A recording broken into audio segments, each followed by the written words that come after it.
Oi pessoal, muita gente pediu lá no Instagram pra fazer um vídeo falando um pouco sobre como que é estudar com Xerox.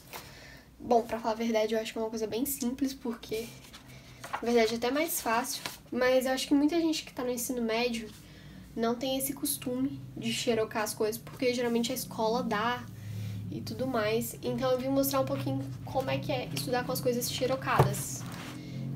Muita gente acha que quando entra no curso de Direito você vai ter um monte de doutrina, de livro de Direito. E eu vou confessar pra vocês que a maioria do pessoal da minha sala não tem, da faculdade muito menos. Porque a primeira coisa, pelo menos no Direito, são muito caros. Tá, esse já é o essencial, né? É bem caro, então é mais fácil xerocar. E pelo menos pras matérias que eu tô tendo, não vale a pena eu comprar um livro pra fazer só uma prova, sabe? É mais fácil você xerocar e depois o material ou você guarda ou você joga fora. E essas são minhas xerox do semestre. Eu tô no terceiro período, pra quem não sabe, então é isso tudo que eu tenho de xerox. E a maioria é pra fazer um projeto de artigo, questão de doutrina, essas coisas, geralmente eu não xeroco. Mas vamos lá, eu vou explicar mais ou menos um pouquinho como que funciona pra mim. E eu não gosto de estudar muito com o livro da biblioteca, porque minha biblioteca é muito chata. Ah, não pode ter um risquinho de lá, pode ter porqueira nenhuma, tipo, eu entendo eles. Mas eu gosto de riscar, rabiscar, então eu prefiro xerocar. Até coisa, às vezes, no computador, depois eu até mostro. Eu tenho muita coisa em PDF, mas eu imprimo tudo. Porque eu gosto de ler, de marcar, de colorir o texto, que eu acho que fica mais fácil visualmente. Bom, a primeira coisa que eu tenho pra falar é que a maioria disso aqui é pra fazer um projeto de artigo. E eu também tiro xerox de muito artigo pro grupo de pesquisa e grupo de estudo. Relacionado à faculdade em si, constitucional, as matérias mesmo, processo, essas coisas, eu quase não tiro xerox. Eu vou mais pelo que o professor tá falando e eu estudo basicamente pelo caderno. Bom, quanto aos PDFs, olha, eu tenho aqui tudo que eu vou precisar pro meu projeto de artigo. Então, pra quem não sabe, projeto de artigo, você precisa ler bastante texto pra você ter uma ideia do que você vai escrever. Ou seja, você precisa ter referência, você precisa saber mais sobre o assunto e estudar o assunto. E você só consegue estudar lendo sobre diferentes autores. Então eu peguei sobre tudo isso e meu professor indicou que a Hannah Arendt ia ser muito interessante. Aí eu peguei o PDF, achei na internet. O nome do livro é A Condição Humana. Tem 174 páginas. E eu só precisava disso para colocar em um parágrafo, uma citação dela. Aí o que eu fiz? Eu fiz uma leitura dinâmica chamada Li o Sumário e vi onde do texto poderia me ajudar. Que seria essa parte de esfera pública e privada, porque eu tava falando de autonomia, enfim. Aí o que eu fiz? Eu peguei esse livro, essa parte, li 20 páginas, sim. Poderia ter lido no computador? Poderia, mas não teria graça. E, gente, é sério, eu só usei isso aqui dessas 20 páginas. E eu sempre anoto, isso pode ser interessante, isso é legal para o texto, enfim. Aí esse parágrafozinho, eu só peguei, tipo, eu meio que resumi a ideia dela e coloquei. Então, muitas vezes a gente lê e só pega uma partezinha de interessante, mas já valeu, né?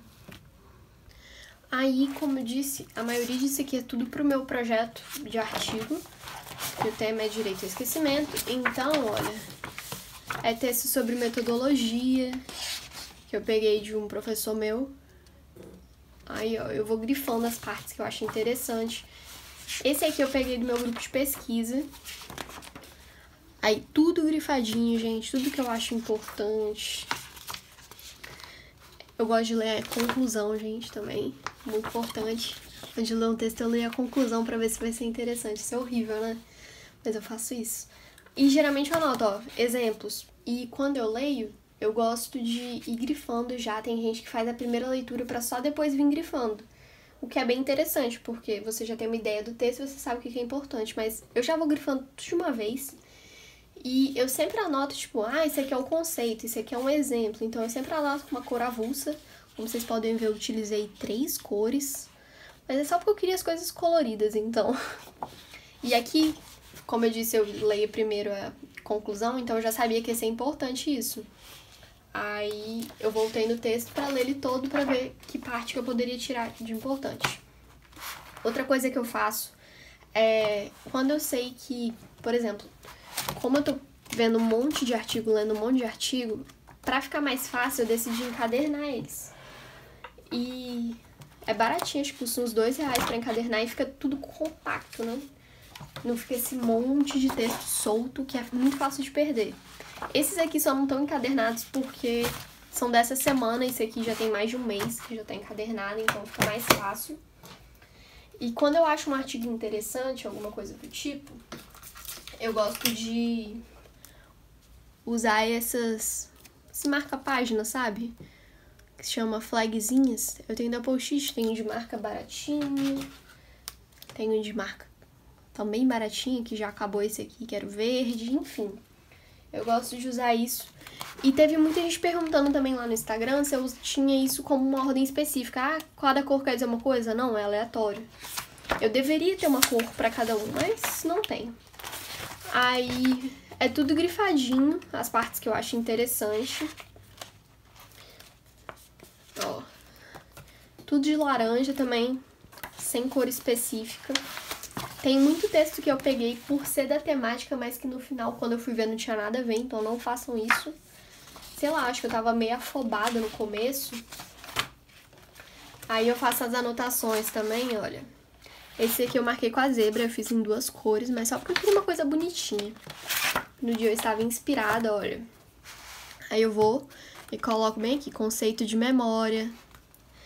Aí eu grifei tudo que eu achava importante, tudo que eu poderia utilizar no meu artigo e fiz o que eu precisava ter nesse texto. Então eu cacei tudo que eu precisava para colocar no artigo nesse texto. Aí eu cacei no texto, onde que tá a memória individual, onde que tá a memória coletiva, onde que tá a memória cultural. Tipo, palavras-chave que eu precisava ter no meu artigo, que eu precisava procurar onde estava.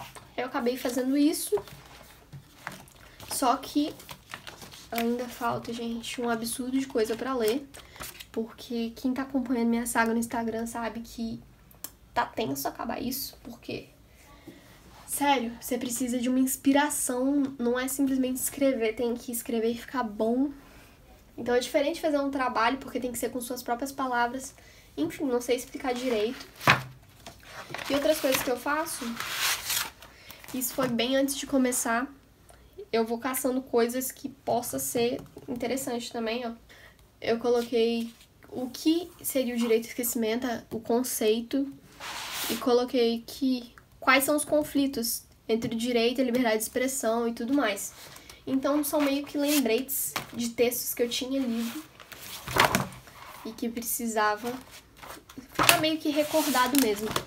Aqui foram coisas que eu achei da internet mesmo, sabe? Aquilo que você joga no Google. É importante saber, tipo, o que falam. E tem muita coisa que às vezes você não vai usar, mas que é conhecimento, tipo... Deixa eu ver se eu consigo explicar. Tem coisa que, sei lá, é notícia de jornal, essas coisas que às vezes não vai agregar tanto como referência, mas é um estudo pra você. Tem muita coisa que eu pesquisei também em inglês, porque a ideia era interessante, de outros países, olha. Notícias de jornais ingleses. Esse aqui é um artigo da Oxford, da Universidade de Oxford. Enfim, aí eu pesquisei bastante coisa. Só que, como eu disse, isso aqui foi mais como um aspecto inicial pra minha pesquisa, porque eu acabei não utilizando quase nada disso. Foi mais pra ter uma ideia realmente do que era o tema e tudo mais. Antes de ler um artigo, eu queria saber conceito, o que a internet fala disso. Eu descobri que muita coisa que tá aqui não é realmente verdade. Então foi bem interessante. Outra coisa que eu tenho xerocado, não é xerocado, é impresso mesmo, são resumos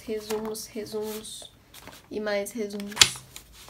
Sim, eu sou a louca dos resumos, gente. Isso aqui são cadernos de veteranos. Gente, muita gente me perguntou lá no Instagram também que não sabe o que é caderno de veterano. Caderno de veterano é tipo o caderno de alguém que tá na sua frente na faculdade. Aí eles passam os cadernos dos mesmos professores, olha. Caderno de civil, tem um caderno todo de civil completo.